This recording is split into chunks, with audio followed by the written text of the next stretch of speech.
talk a little bit about different types of gigs you can play, that you can be employed to play. I've played a fair bit of blues and roots music over the years, and I've found that I like to do the things that I'm passionate about and like to do, and you'll throw yourself into those things much easier than you will the things you don't want to do.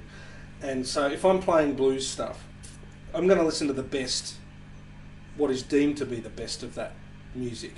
If it's acoustic stuff, you know, it's Skip James and Robert Johnson and some of the slide guys, Mississippi John Hurt and all those dudes. If you're going to play Chicago blues, you know, you've got to listen to Howlin' Wolf. You've got to know the roots. You've got to build the foundation to get a strong character in your playing. And some gigs you'll wander into, you'll just take a chance. I was called years ago to play in this Johnny Cash show with Tex Perkins, and I was employed as the rhythm guitar player, which is something I don't generally get employed to do, but hey, it's a good gig, I want to give it a go. So I remember turning up, I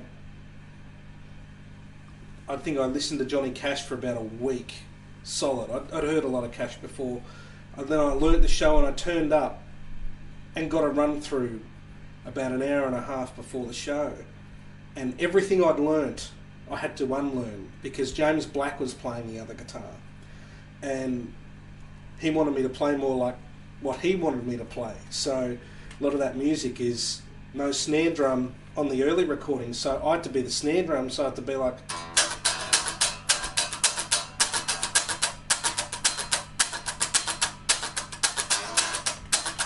so that thing, you can really get a propulsive rhythm happening. If you can do that, that's really important. And I just immersed myself in listening to that music.